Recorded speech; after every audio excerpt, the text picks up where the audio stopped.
Hello student, आज हम अर्थ की दृष्टि से वाक्य के भेद पढ़ेंगे। वाक्य किसे कहते हैं?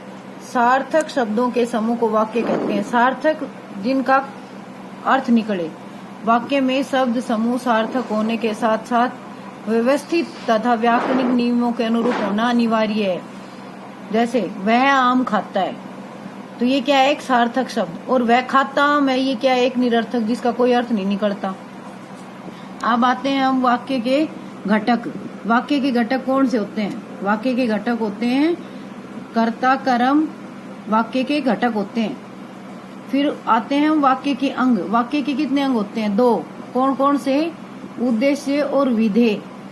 उद्देश्य क्या है?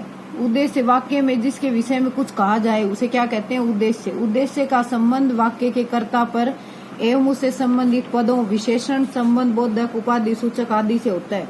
मोहन फल खाता है, तो यहाँ इसका उद्देश्य क्या है? मोहन।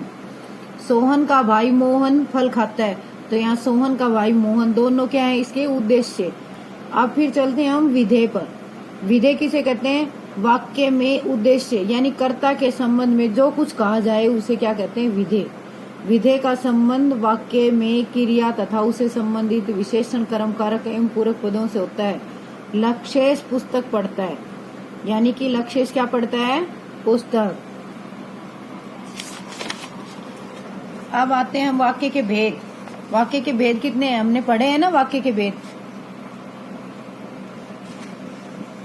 अर्थ के आधार पर वाक्यों के भेद होते हैं 8।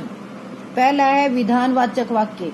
जिन वाक्यों में किसी क्रिया के करने या होने की सामान्य जानकारी मिलती है उसे विधानवाचक वाक्य कहते हैं। इस प्रकार के वाक्यों में किसी के अस्तित्व का भी बोध होता है। मेरे नाना जी कल दिल्ली आ रहे हैं, लड़की की विदाई हो चुकी है। तो क्या है? ये सरल वाक्य। अब आता है निषेधवाचक वाक्य। ये इंग्लिश में आपने पढ़े होंगे नेगेटिव सेंटेंस, जिसमें निषेध कार्य के न होने का बोध हो, उसे क्या कहते हैं? निषेधवाचक वाक्य। वह मेरे घर नहीं आएगी, यानी कि जहाँ मना किया जाए कि ये काम नहीं हो सकता वहाँ निषेधवाचक वाक्य होता है। पर्सनवाचक वाक्य क्या होता है? इंटेरोगेटिव। जिन वाक्यों में पर्सन किया जाए या व्यक्ति किसी दूसरे से कोई बात पूछता है तो वहाँ पर्सनवाचक होता है। तुम कौन सी कक्षा में पढ़ते हो? क्या तुम मेरे काम में मदद कर सकते हो?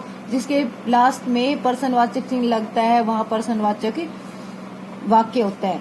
4th है हमारा विस्मयादि बोधक वाक्य। जिन वाक्यों में आश्चर्य, हर्ष, शोक, घृणा आदि के भाव व्यक्त हों वहाँ विस्मयादि बोधक का चिन्ह प्रयोग किया जाता है।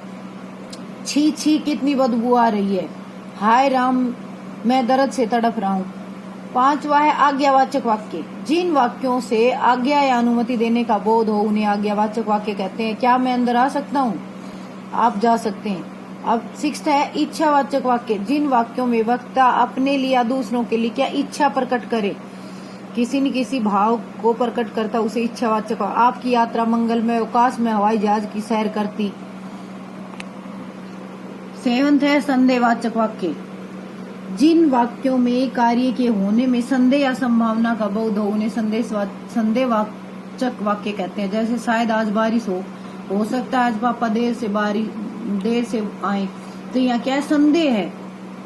संकेतवाचक वाक्य। जिन वाक्यों में से एक क्रिया के दूसरी क्रिया पर आश्रित होने का बोध उन्हें संकेतवाचक कहते हैं। जैसे अगर साहब आ जाते तो मेरा काम बन जाता, समय पर वर्षा होती तो अनाज पैदा होता, अगर उसने झूठ न बोला होता तो मालिक उसकी पिटाई नहीं करता, यदि तुम मेहनत करते तो पास हो जाते। यहाँ क्या है? एक वाक्य के ऊपर दूसरा वाक्य आश्रित है, इसलिए क्या कहलाता है? संकेतवाचक।